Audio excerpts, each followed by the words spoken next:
Oh boy, do I have a banger of a video today. We're going to be discussing the power of many generations of consoles leading up to the Series X and PS5 today.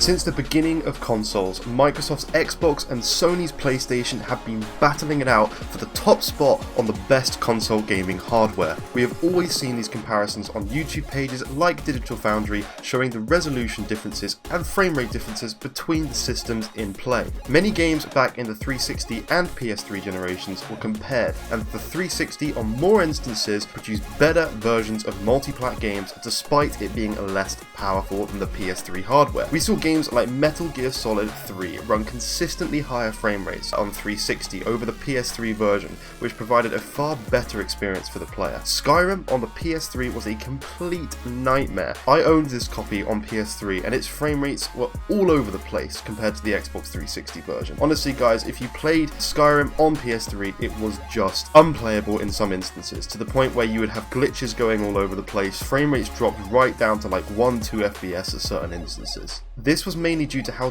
difficult the architecture and developing games for the PS3 was over Microsoft's 360 system. As we know, this is such an important factor in these systems. Going forward to the PlayStation 4 and the Xbox One generation, well, as we all know, this generation just started out bad for Xbox. They had a far less superior system than Sony, which was on top of this more expensive. I mean, what on earth happened there, guys? What happened? On top of this, Sony heavily focused on the architecture in the PlayStation 4 and made sure they spoke and discussed with developers on a regular basis, making this the easiest platform ever to develop for. Don't get me wrong, it was very easy to develop for Xbox One as well. They had a very similar system to the PlayStation 4 with the same x86 based architecture, but there was a power deficit and PlayStation 4 took the crown on this one. The sad truth though is both these consoles were outdated from the start. They had bad outdated Jaguar processors that lacked any power to push frame rates and a hard drive that just made the system so behind from the start. I mean guys, if you've compared differences between the Xbox Series X loading times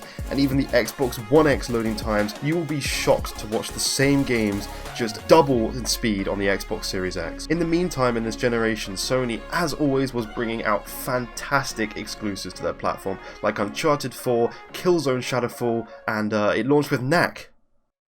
I'm just kidding. I mean, the game was okay. It really wasn't the best game. I was not a huge fan. They've kind of chucked that little game under the rug and tried to forget about it as quickly as possible. But it wasn't all bad for Xbox, as they had something in the works. And that was a man. A very important man.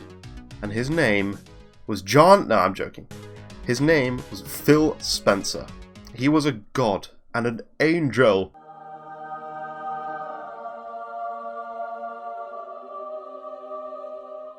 He took the reins of Xbox as of 2014 and really took the company in a different direction. He started focusing on getting new developers interested in the platform and actually communicating with them of what they could do better with the hardware. On top of this, building partnerships with these people, making deals, making brand deals, like we've just had this huge Bethesda deal, or ZeniMax I should say, deal with Microsoft. We're now going to get potential exclusivity of these games like Fallout, the next Elder Scrolls game, potentially exclusive to Xbox. Like, that is huge, and Xbox has been building this up on and on. This now leads us onto the launch of the PS4 Pro and the Xbox One X, the most powerful console. The Xbox One X was a really huge improvement to the hardware, bringing games up to 4K resolution just to keep up with the times. I mean, when you played some of these 1080p games on your Xbox One, the fat VCR Xbox One, or your fat PS4, actually it wasn't that fat, but the PS4, it just looked bad when you had your 4K TV and these games were just running at 1080p. I have always found 1080p looks far worse on a 4K TV than it does on a 1080p TV. When Sony and Microsoft released the Xbox One X and the PS4 Pro, some of these games just looked phenomenal.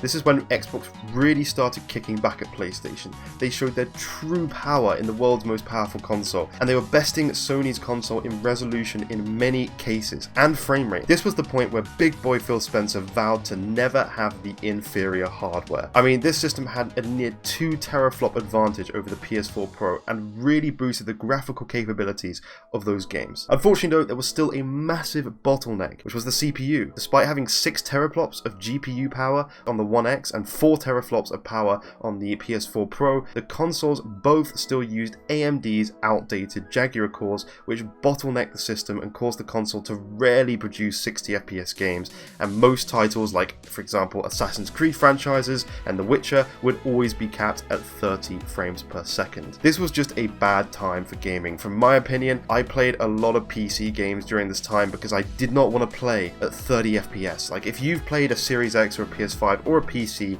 and you've experienced 60 FPS, it is so hard to play 30 FPS games to the point where you actually feel motion sickness when you play a 30 FPS game.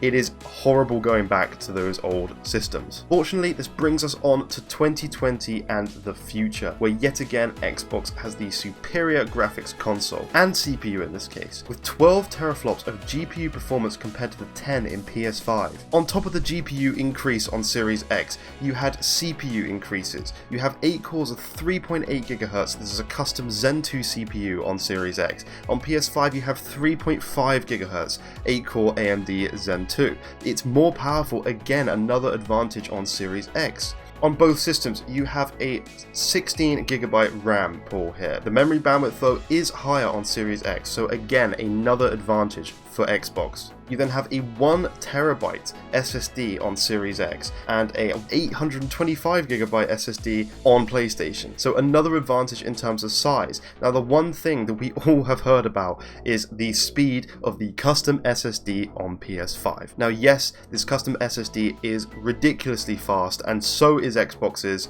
but it is quicker on a PlayStation. But as we've seen, this hasn't really had a huge increase in games. I mean, most load times, in fact some cases Xbox was actually running some games quicker and loading games quicker, but yeah, the small increases in load times on PS5 are nice, but not really noticeable compared to Series X. On top of this, with Series X, you do have features like quick resume that, you know, you jump between games so quick that you actually don't even need to load the game, so it kind of defeats the point in having this faster SSD. The point is, Phil Spencer really kept his promise here. On top of this, he also increased the growth of first-party studios, which takes us to today, where we have 23 first-party developers for Xbox now. This is a huge increase, guys. I mean, you remember back in the day on Xbox, you barely got any exclusives for that system. First, we saw a few games though on PS5 that were running at a slightly higher frame rate than the Xbox version, and in some cases a slightly higher resolution, with occasional dips in performance due to bad optimization of both hardware. The reason for this is that the dev kits for Series X were released far later than the dev kits for PS5. The Xbox sensibly waited for the AMD's full RDNA 2 feature set, which allows for a significant increase in performance by using its DirectX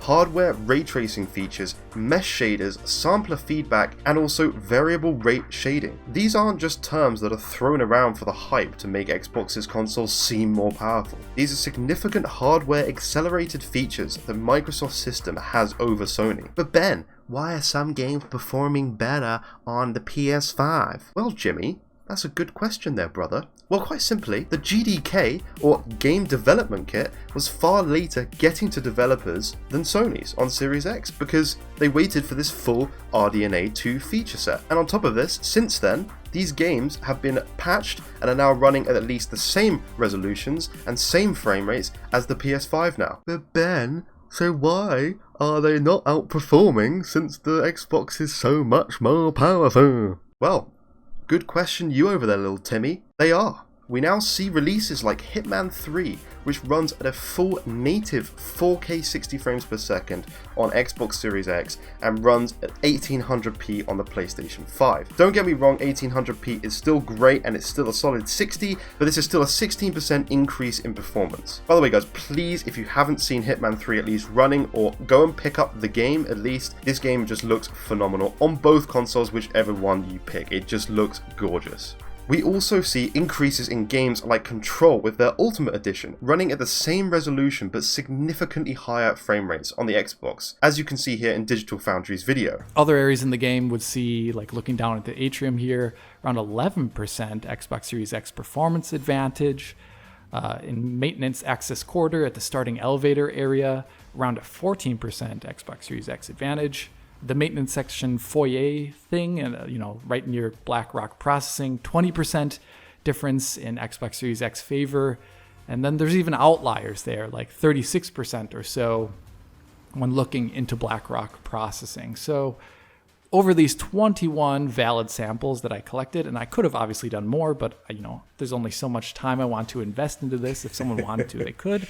I got an average lead of 16% better performance on Xbox Series X here in quality mode, parity settings over PlayStation 5. There are also various upgrades to Cyberpunk. You have a more densely populated city and also a far higher resolution basis on Cyberpunk on Series X over PlayStation 5. And this isn't the end, guys. This is just the start of the performance delta between these two consoles. You are gradually going to see more and more games producing higher frame rates or resolutions, or both in some cases, on Series X over PlayStation 5. Specs do mean things. Please don't let someone mislead you there and tell you different. On top of this, we haven't even seen the full use of Xbox's Velocity architecture with sample feedback streaming, mesh shaders, direct ML, meaning machine learning, and variable rate shaders. There isn't a single game that uses these features to their full extent at this time of recording this video. These are all advantages of the Series X over PlayStation 5. Over the next 6 to 8 years throughout this generation, we're going to see more and more of an increase in performance on Series X over PlayStation 5 due to the power of the console, the features that the console has. These aren't terms that are thrown around for no reason. They are very complex terms which you must look into to try and understand, because it's worth looking into and you may actually find some enjoyment out of it. But in the end of the day, guys, I don't want to add fuel to this fire on the console war. It doesn't matter what you play on. I own both Series X and PlayStation 5 and I'm happy with both systems. I play my Xbox Series X for all multi-plat games and all Microsoft exclusives obviously, and I play my PS5 console for fantastic exclusives on their system. You guys know how great those games are. God of War, I've done a review of it on this channel and I love that game. It's one of my favorite games of all time and I can't wait to play the next one. This is just how I choose to play, but it doesn't matter that you guys choose to play on PS5 on your main system or even the Switch. We're all gamers with an incredible love and passion for this awesome hobby that we all share and love. Let's appreciate each other, especially with everything going on in this world in this last year and this year. Everyone just spread the love for gaming because we all have one big thing in common. We are all alike, guys. Love each other, show some friendship and some passion. At the end of the day, we're all going to be able to play cross-platform games with each other and enjoy these games with each other. It doesn't matter what bit of plastic and metal you are playing on. We all love this. Let's just have some love for each other and enjoy these systems. Thank you so much, guys, for watching my video. I really hope you have enjoyed it. I put a lot of effort into this one, so please do consider dropping a like and do consider subscribing to this channel, and I can't wait to see you in the next video. I will be doing videos every Monday and Friday whenever I possibly can. I may miss one occasionally, but I do my best to keep up with that schedule. But thank you so much for watching, and I'll see you in the future videos. Bye bye, guys.